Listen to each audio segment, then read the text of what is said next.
Hello, everyone. My name is Gitika Gorthy, and today I'm very honored to be interviewing a very special space champion, Mr. Simon Jenner. Simon is a part of the Human Spaceflight Business Development at Axiom Space, and his goal is to drive positive technological change so that we, the human species, can stretch towards our extraordinary potential. Getting his master's degree at the International Space University, Simon had the opportunity to be a part of and work in many amazing organizations and projects. Today, I'm so excited to be able to talk with him and understand more about his journey on a deeper level. Welcome, Simon. Thank you so much for taking some time out of your busy schedule to conduct this interview. It is an absolute pleasure to be here. Thank you very much for having me, Kitty. Yeah, so before we get into understanding more of how you really got into the space industry, because I know everyone has a unique story, first I'd like to know more about your typical day. What do you currently do and how does it run? So it's an interesting question. I don't have a typical day at all. I currently live in Europe, and most of my work is based out of the US. So if I was to have a typical day, I would normally wake up and do a bit of exercise, and then I'd spend my mornings doing some work, usually the stuff that doesn't require interacting with other people, so any deliverables that I have to do. I then get out and enjoy a nice lunch break. And then by about 3 or 4 o'clock, back when most of the US people are starting work, is when I'm back online. And then usually the rest of my day and evening are taken up with meetings. Yeah, and I think that's what everyone loves about the space industry is you don't have to have like a really solid, rigid schedule where you do the same thing every day. It's more flexible and fluid and something different every day. Absolutely. I'm lucky enough in many ways where I don't have a home. So whilst I live in Europe, I am spending some time traveling around and exploring and getting to see some amazing places. Not as much exploring as I'd like to be doing due to the current pandemic that we're all living through, but it's still a fantastic opportunity. Yeah, actually my goal is once I'm like maybe like 20 or 21, I'm gonna like backpack around Europe. I know that's like been a goal of mine because I love traveling as well. So I'm glad to see that you're able to do that. Excellent. So Well, let me know if you need some recommendations. definitely you'll be the person I reach out to. So what is the most exciting project or research that you have worked on or are working on in terms of what your space exploration right now? Yeah, so I'm not sure if I could even call it a project or research, but basically my day job is really exciting. So I have the absolute luxury of working at a company that is sending humans to space. So my job within Axiom Space, who I'm working for, is to identify and recruit private astronauts to fill our private astronaut missions. And the whole intent is, the more people that we can bring on board, the more missions that we can conduct, the more we can start to open up access to space for everybody. And that's just incredible. The fact that we've had, for the most part, about 6 people up in off Earth in low Earth orbit for most of the last 20 years. And we've hit this incredible time period right now where all of a sudden it's going to go from 6 to however many more it can be, but it's going to start growing exponentially. And I'm really excited to be one of the driving forces helping that happen. Yeah, private, commercialization of space has really made a lot of people excited, including myself. I know, like before, maybe like a few decades ago, even a lot of the space activities happened only through government space organizations, and so now that we're able to have so many private industries being able to, go into space and be more involved in providing more space jobs and increasing awareness on different space opportunities is truly very exciting. So, what are your thoughts on commercialization of space? Well, it's an absolute must, right? Uh, I think I think that the space agencies are following a very good formula at the moment, where they're heading out to the exploratory side, and for a long time that was a low Earth orbit, and they developed the technologies necessary, and with commercial partners, they've started to turn that into almost a status quo.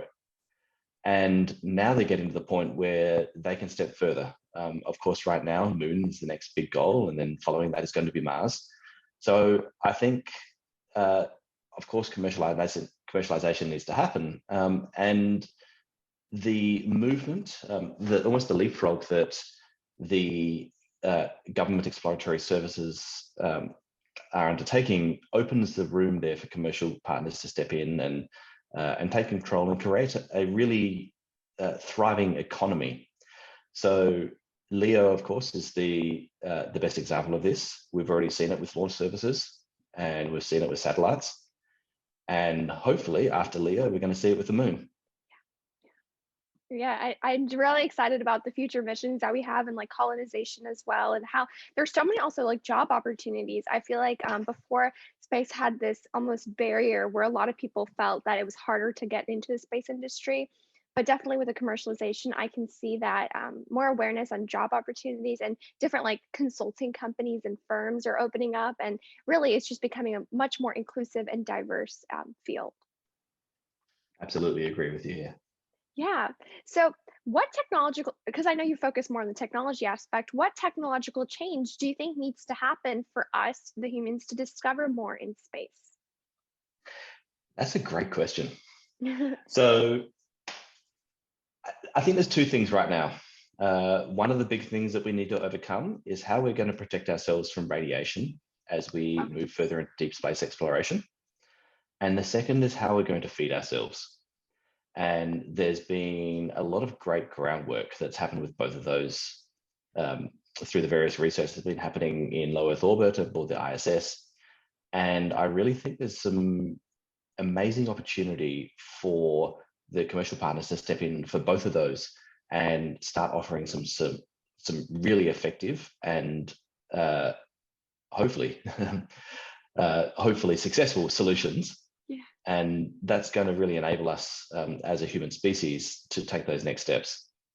Yeah, and you were mentioning space radiation. So, actually, a side note is I'm really interested in space medicine research. And so, recently I've been doing a lot of work on how different space environmental factors affect the human body, and specifically syncope, but that's a different point. And so, what I was kind of trying to get at was with space radiation was how do you think space medicine is needs to advance as well in order, and how important do you think it is to grow as a sector in the space industry in order to allow humans to go to space? And what are your thoughts on like the future of the medical industry in relation to space?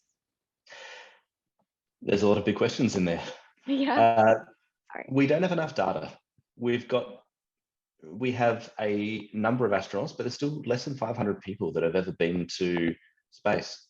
And of that, the majority have been men and the majority have been white men. And we don't know how the average human's body is going to perform as they go through the rigors of spaceflight. The people that have been selected through the history of the space programs have been the best of the best. And when space agencies go through astronaut recruitment processes, they don't need to accept people that have some sort of minor health defect because they've got so much choice. And I think one of the really cool things about the commercial and the private spaceflight is that all of a sudden we're starting to accept people who may not be perfectly healthy.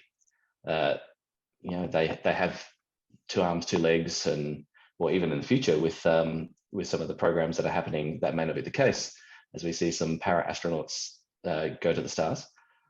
But all of a sudden, we're seeing people who are not perfectly healthy go up there, and we're going to learn a lot from them as we can take their medical data. As far as space medicine goes, there is a huge amount that can be learned. And of course, the radiation as well, as we discussed. But one of also the really cool things, if we take a really long-term view, is reproduction in space. How is the human body going to respond to an embryo gestating, and will there be successful births?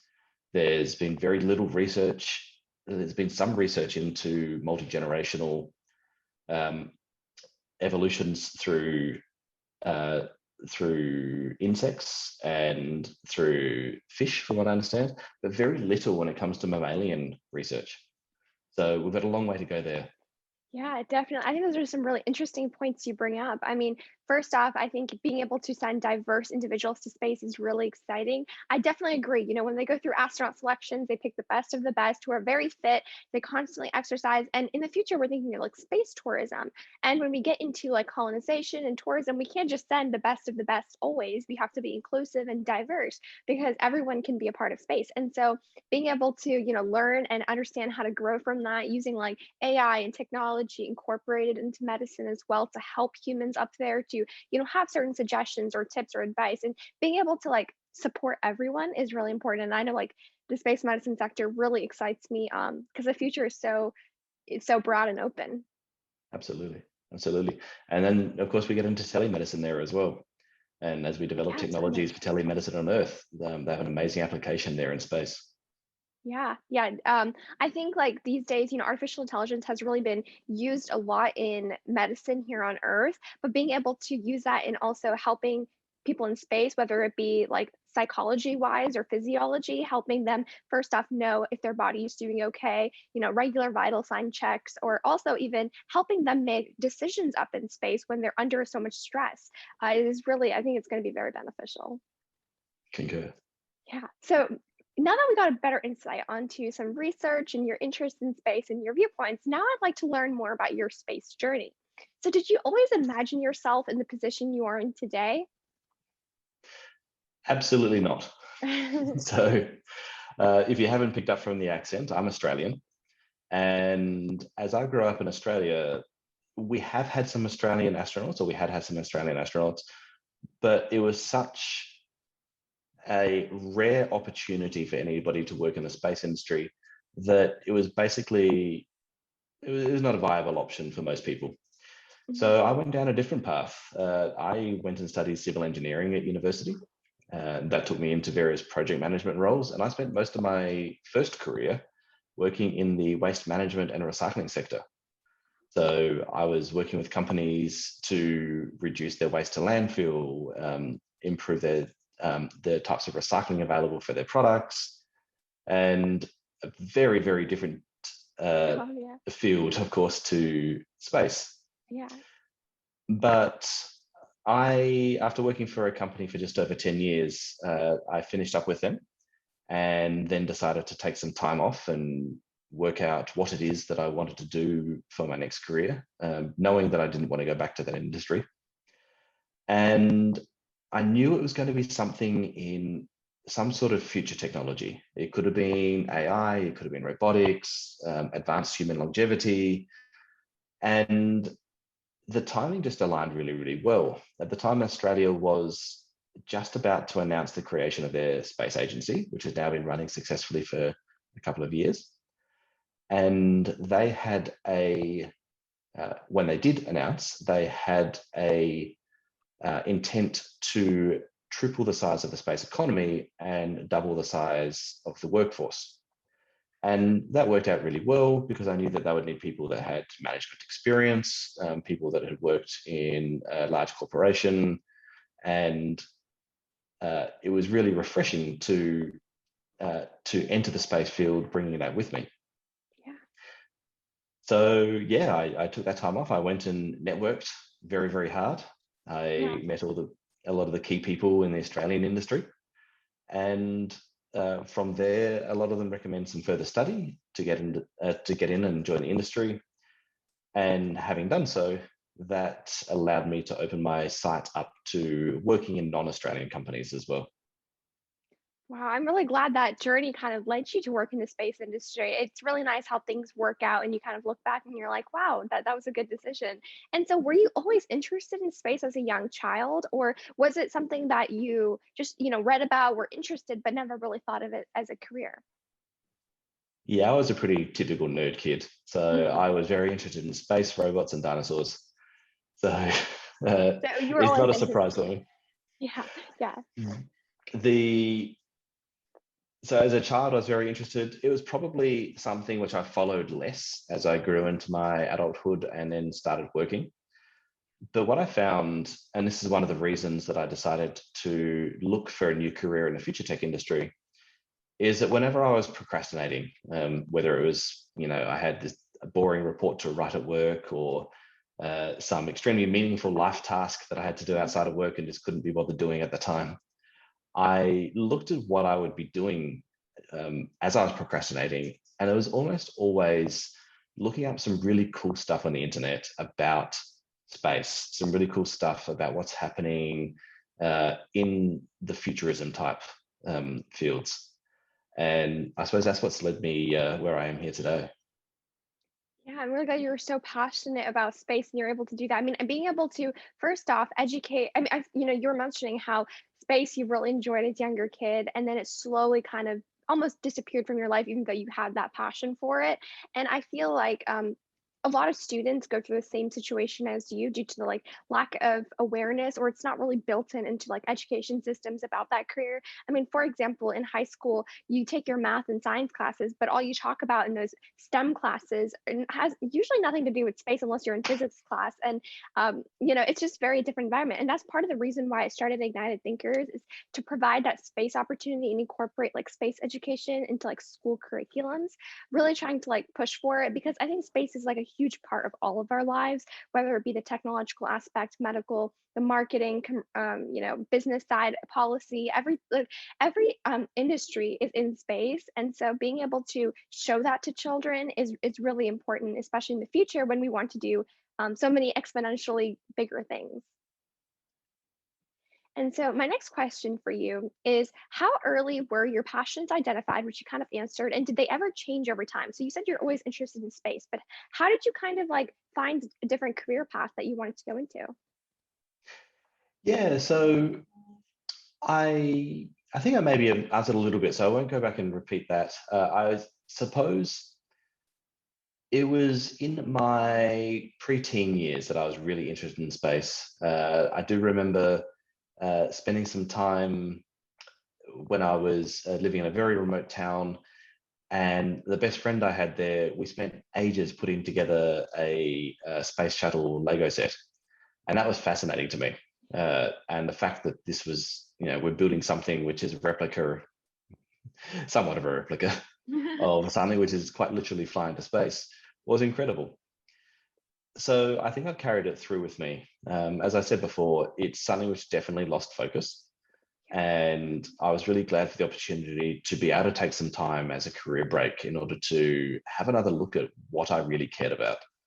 And I think I realized then that for me, I love space. I don't have the same huge passion that others do to go to space. But what is really important to me is to use my skills to enable as many other people to go to space as possible. If we can start getting tens of people or hundreds of people or thousands of people up there, then the amount of spin-off technologies that are going to come from that is going to vastly improve our life on Earth, as well as allow us to just keep going and reaching out to the stars. Yeah, I know simple technologies like a GPS. I mean, I know I'm a new driver, and so I know without a GPS, I would be struggling. And so it's really nice to see how that space technology and like satellites have helped us first here on Earth greatly. And being able to do more future missions, like you're mentioning, increases technology, makes us more advanced, and we've always been. A society that works on technology, I feel like, and innovation. So being able to, foster that environment in space travel, it's really amazing. And I agree with what you're saying. And so while you were pursuing your passion, did you have any obstacles? And if so, how did you overcome them? Yeah, so I had plenty of obstacles. The I suppose I was passionate about my first career as well. So it's not like I went into a career that I disliked. I was definitely throwing my all into it and working very long hours to try and make the company I was working for achieve the best that we could. Uh, there was definitely obstacles along the way, insofar as I manage people, manage different sorts of teams, and of course that comes with a lot of challenges uh, and opportunities. Then when I finished up with that company after 10 years, it was a very unusual thing for me to do, to have time and to be able to, not able to, but to actually force myself to not sit there on my phone checking emails 10 times a day or more than that, to just sit down and relax for a while. So I took that as a bit of a detox. And honestly, having that digital detox was probably one of the biggest challenges in my life. I have a much better balance now, where I'm still feel like I'm contactable, but I do not feel like I'm constantly searching for the next work thing that I have to do. I have to always be on my phone, hoping there's another email there. And then trying to break into a new industry. So in my past industry, I developed a reputation. I was generally, I like to think, quite well respected there in the field that I was working in. And then having to start from zero again, essentially, was fun, but also quite a challenge for me. So I'm lucky, I suppose, that I really enjoy networking. I think it would have been much more difficult for me if I was somebody that was challenged by going and meeting new people and interacting. Mm-hmm. And I was really lucky to have key people along the way who recommended certain activities to me and quite supported my journey into the space industry. I think if I had not had them, it would have been much more of a challenge. Yeah. And, you're mentioning how networking was so key in order to be able to start in a new industry, especially because you had to kind of almost start over, not really because you had people around you, but almost you had to start over because you're coming into a different whole new industry. So apart from networking, what is the other biggest advice do you have for young students or like, those who want to change industries or going to a different job? What advice do you have for them that's something that you kind of had to go through while you were changing industries? So persistence, of course, and I know that's an obvious one. Everybody says that, but it's really genuine. You're going to get a lot of rejection. So you need to identify people who know about the stuff that you want to know about, and you want to engage with them as much as possible. But the people that you want to engage with, they're all busy people. They're all got their day jobs to do. And most of them, at the time that you reach out to them, probably won't have time to interact with you. And it's not because you have any lack of value or anything like that. It's just that we are busy people with busy people syndrome. Mm-hmm. But some of those people, if you are persistent long enough, will have the time at the time you reach out to them, and they will engage with you. And then the more effort you put into it, the more people like that you'll find. And eventually, if you've really positioned yourself well, these people will recognize your value. And if you do your job right, they'll start projecting your value forward into the industry. So give as much as possible, interact as much as possible, engage with the people who are your heroes in the industry, and don't be scared to take risks. There are a lot of people out there who want to do something, and they might see it as a 10-step process, and so therefore they try and take it in 10 steps. Sometimes jump a few steps, maybe try and do it in 3 or 4 steps, even though you don't feel like you've got the qualifications to do so. And I would also say, be a little bit forgiving of yourself as well. Just because you have a lot of rejections along the way, doesn't mean that the next person is going to reject you, and it doesn't mean that your value is any less. Yeah, I know I was talking with a few individuals and they were talking about imposter syndrome, and that's something that really, held them back from achieving what they wanted. Like they would think, oh, because I'm the only girl in my calculus class, I can't, be a part of the space industry, or I'm not going to be respected in the space industry. I'm not good enough as them. Or, some individuals are like, oh, I failed my physics test in a college and university. And I was like, I love space, but maybe it's not for me. Maybe I'm not smart enough. And so really just first of all, believing in yourself, like you were saying, and just like continuously persisting and persevering is really important. And I think that's amazing advice. So thank you for sharing that. Yeah, it's very important for everybody to know that everyone has imposter syndrome. Yeah. Everybody. I work with astronauts, and these people are recognized globally as heroes. And even astronauts have imposter syndromes. It depends on the situation. everyone's going to feel imposter syndrome, and I suppose get used to it and move forward. Just recognize that other people in the room are probably feeling the same thing.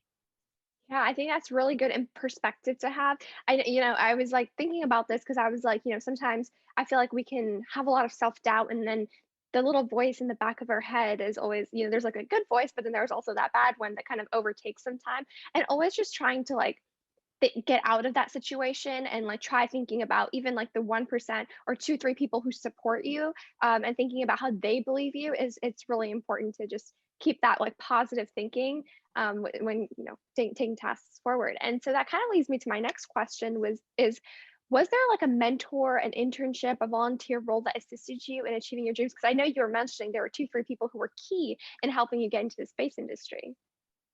Yeah, so I would say that before I got into the space industry, I had two particular managers who were critical to my development.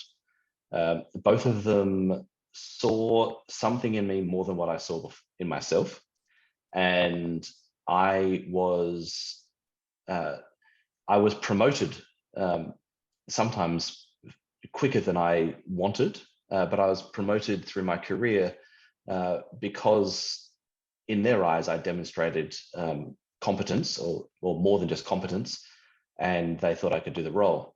So I was really lucky to have those supporters along the way and have those managers. I learned a lot from them, and they were great. Uh, in my current space career, I definitely had a few key people, and honestly, I don't think they even realize who they are. When I got my current job, I did try and send each of them a bottle of wine or a carton of beer as thanks, because whether they knew it or not, they were absolutely critical in me taking the steps I needed to take to get where I am in this current role. And I'm in my dream job right now. So even if it was low effort for them, it was high importance to me. Yeah, and always like trying to build that support system. And you're saying networking is key, and always like reaching out, not being afraid to build that community around you is so important. And I'm so glad you were able to do your dream job now and enjoy every part of your day without having to, you know, want to procrastinate or just, have nothing to do. So I'm really glad that you're able to find that thing that really makes you excited every Monday morning. So in the Absolutely. space, yeah.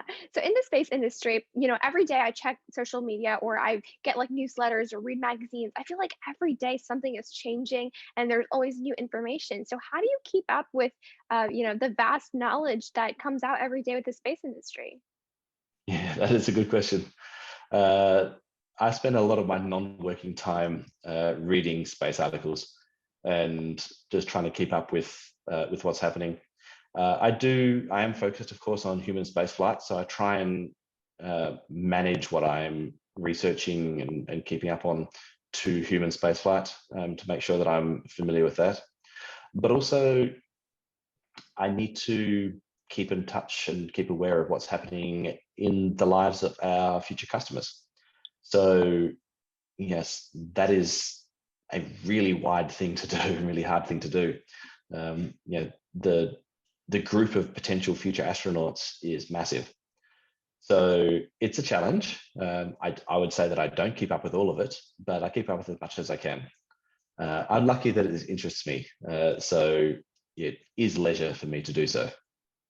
Yeah, yeah. And I definitely believe that, trying to subscribe to different types of articles or magazines, having those like monthly subscriptions or weekly, and just like trying to like, I know like on Twitter, they have an amazing space community. I mean, I can get like a huge summary of what's happening by just like 5 minutes. And there are like amazing people out there who constantly update, have new articles, new journals that, I love reading about. So I definitely believe that if you like something and you're reading it, it just kind of like takes up your time and you love doing it. So yeah. And while you're reading these, I'm sure you kind of have ideas like, oh, this is so exciting for the future of the space industry. Or sometimes you're kind of like, oh, this is a little scary. So, what are some things that excite you and make you nervous about the future of the space industry? Ooh, I'm going to start with the second one first. One of the things that makes me nervous is an accident in human spaceflight, Mhm. and it's going to happen one day. Uh, it's a transportation mechanism at the end of the day, and if you look at any other transportation mechanism we have, there are accidents. If you get enough, you have enough people on the road, there are car accidents. If enough people in the sky, there are flight crashes or something like that. It's going to happen with spaceflight, and I am really fearful of what the impact of that is going to be, because as much as it sucks, it needs to be normalized.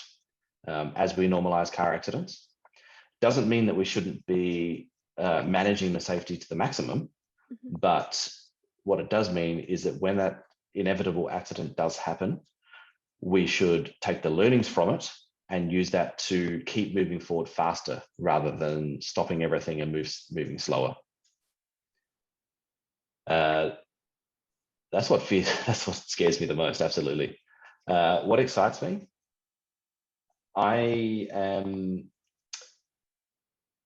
So one of the things that I want to achieve in my lifetime is whenever I get super old and have more gray hairs than what I currently do, and maybe my nieces and nephews or their kids around me, I want to be able to look up at the sky and point to a whole bunch of space stations up there where people are born and live and die, and there's a whole community and ecosystem that is up there.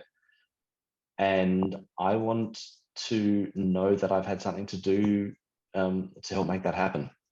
So that's what excites me, knowing what the future could be. And I think there's an amazing potential for what we as humans can create. And as soon as we see a greater amount of investment from commercial and from governments and from private people into the space industry, I think that's really going to, we're in a super exciting generation right now. We're in, between the last generation, my generation, and perhaps your generation. This is where humanity is going to take our steps off this planet. So in the whole history, the hundreds of thousands of years that we've been around, and however many hundreds of thousands of years that we're going to be around, there's only one short time that we're going to be taking the step off Earth and start to explore the solar system and then beyond. And that's now. Now is when we're taking those first steps. So that's really exciting to be part of. Yeah. And, the fact that you have like this goal, a vision in helping create a space ecosystem is truly inspiring. I know a lot of young kids, making big dreams is sometimes a little intimidating, but always trying to dream big and act big is very, very crucial, because that's the only way you can start taking leaps, like you were mentioning, instead of tiny, tiny steps. We can start leaping. And, I think that's exactly how the space industry has grown, and being able to pass that on and create advancements to the industry it's really nice to see someone so motivated and inspiring like yourself. Thank you. And so being able to understand your story, your research was, just truly fascinating and remarkable. And so I'm sure you've had many life lessons, and we kind of touched on that before. But my last question for you is, what advice do you have for young people regarding their pursuit of a passion in the space field, or really any industry in general, something that you wish you knew when you were a younger student? There is no linear pathway to anything. If someone that's listening now thinks that the only way that they're going to get into space or aerospace is by finishing school, getting into aeronautical engineering, and then working in that for a career until they get where they want to go, yeah, sure, that's a pathway to get there. But there are so many other opportunities. You don't need to be an engineer to get into space field. You don't need to have any particular skill set necessarily. You can still follow whatever your passion might be. So you might have a passion for communication, for instance, and you can leverage that to be successful in the space industry. You might have a passion for accounting, and you can leverage that to be in the space industry. So don't think that just because you're passionate about space and maybe your skill set doesn't allow, or your other passions don't align, don't think that that limits your pathways there, or that you have to go in a different direction. Yeah, feel free to take as much of a zigzag direction to get where you want to go as you need to, but you can still get there. Yeah, that is amazingly put. There's never one path to get to the destination you want. I mean, some are longer, some are shorter, but it's always you're gonna get to that end destination if you just keep trying. And you were mentioning space careers. I mean, I definitely a few years ago, if you told me space policy was like a real career or space medicine, I would have been a little shocked at first because as a student, none of my teachers ever talk about space careers really, other than being like a physicist or like an engineer. And so being able to provide, like look into those different opportunities, like marketing, business, consultation and everything. It's crazy. Art in space. And, it's just crazy how you can combine anything really to space if you're passionate and interested. And not even in the space industry, any industry in general, like you were saying, there's so many ways to get to what you want to do. You just have to have that passion and drive and like never give up. And, as a student, I think that type of advice really helps me kind of, you know, redirect where I'm going in life. So I think that's really helpful. So thank you so much, Simon, for taking your time to do this interview. I truly learned so much from you, and I'm leaving with some amazing advice and some amazing new ideas and perspectives. So thank you. Amazing. It's been an absolute pleasure to be part of this. Thank you.